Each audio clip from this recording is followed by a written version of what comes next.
Those who hadn't heard the name Salman Rushdie before have heard it now, as it's all over the news. Millions of people across the globe know that British Indian author Salman Rushdie was brutally attacked in New York on Friday, the 12th of August. Rushdie was scheduled to give a lecture at Education Center Chautauqua Institution in southwestern New York when a man ran up to the stage and attacked him with a knife in the neck and abdomen. Police detained the assailant, named Hadi Matar, 24, from Fairview, New Jersey. So who is Salman Rushdie? He is a literary giant. His famous words resonate with us today. He said, "What is freedom of expression? Without the freedom to offend, it ceases to exist." We are grateful that Rushdie is recovering, but how long before some other mad jihadi attacks him? We at Rebel News condemn the attack on Salman Rushdie and wish him a speedy recovery, while showing our solidarity by starting a petition to support freedom of expression. Please do sign the petition. In 2007, Rushdie was knighted by Queen Elizabeth II for his service to literature, making him Sir Ahmad Salman Rushdie.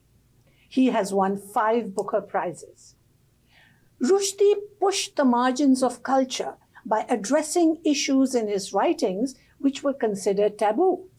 He uses a wry sense of humor, magical realism, and his own Indian culture to explore ideas from identity, history, and politics to religious themes.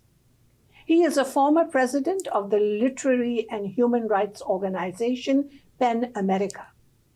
He is a vocal and active defender of freedoms. In an interview with Deutsche Welle, he said, "We must defend our valuable and hard-won freedom. We have to fight for it if need be."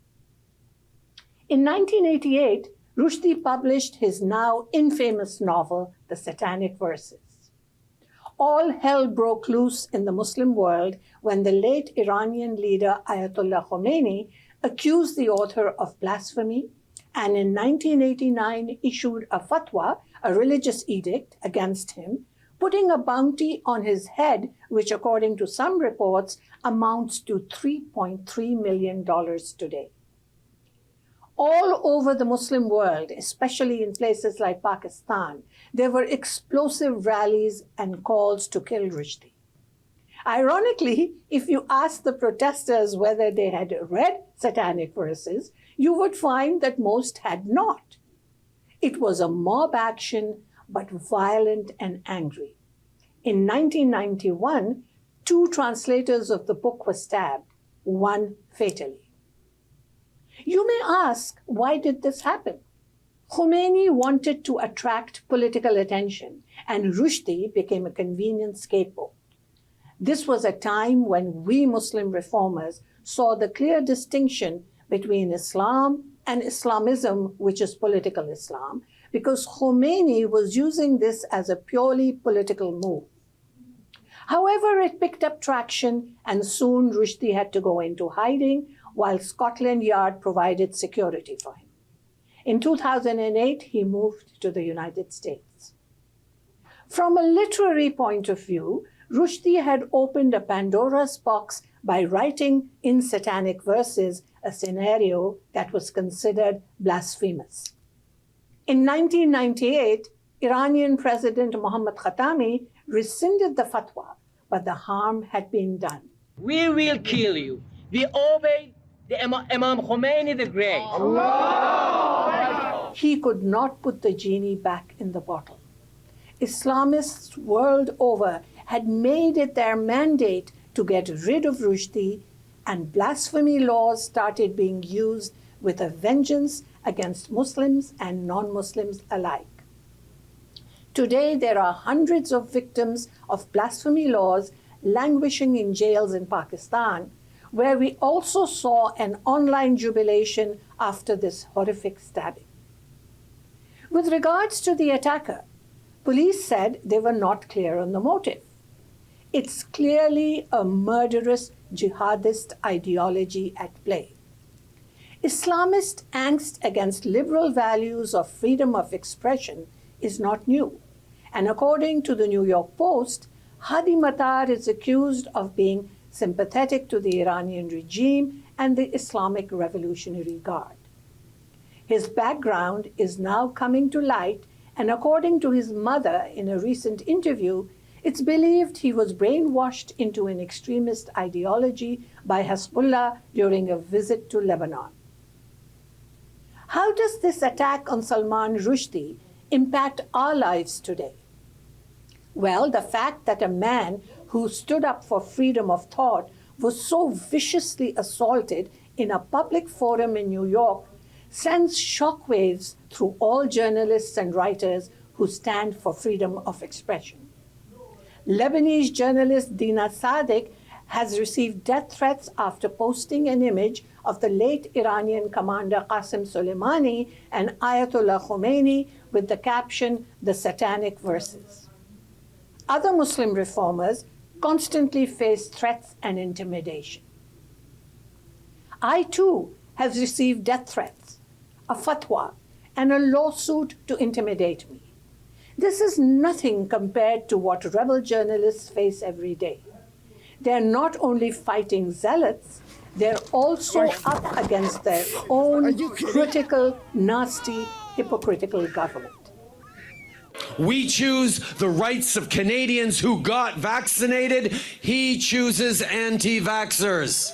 These days, our political leaders are so caught up in issues like woke culture, cancel culture, and whether a man is a woman, that they have sidelined and ignored a menacing threat to our freedoms and lives. Their focus has been on neo-Nazis and white supremacists. Remember that while right-wing extremists are a threat, and we should condemn their violence, their agenda is not global but localized, which means they're not looking for worldwide hegemony, and they don't react like ticking time bombs when someone in Iran or Lebanon pushes their buttons. Islamist ideology is not to be taken lightly. It emerges when least expected through their proxies planted all over the world. To understand this, let me give you an example.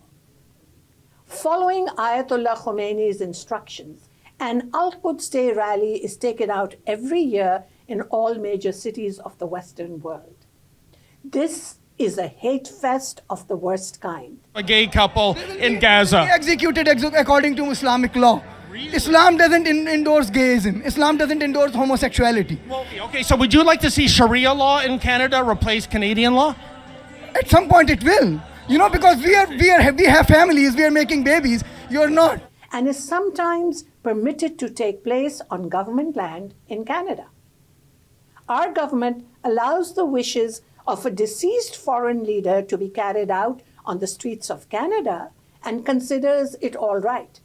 But Canadians wishing to express themselves in the form of a protest are considered wrong. You see the point I'm trying to make? If we are beholden to foreign influence to such an extent, then what follows is an inevitable tragedy. Very conveniently and cleverly, after 9/11, the Islamists have made themselves seem to be the victims using Islamophobia as a tool. Their aim? Imposition of their ideology globally and silencing all voices of dissent. That's what Salman Rushdie was for them, a dissenting voice, and they will use all forms of violence to perpetuate their insidious agenda. We are grateful that Rushdie is recovering, but how long before some other mad jihadi attacks him? We at Rebel News condemn the attack on Salman Rushdie and wish him a speedy recovery, while showing our solidarity by starting a petition to support freedom of expression. Please do sign the petition. This is Raheel Raza for Rebel News. Don't forget to click or like www.rebelnews.com. Please sign the petition, which you will find at the URL isupportrushdie.com.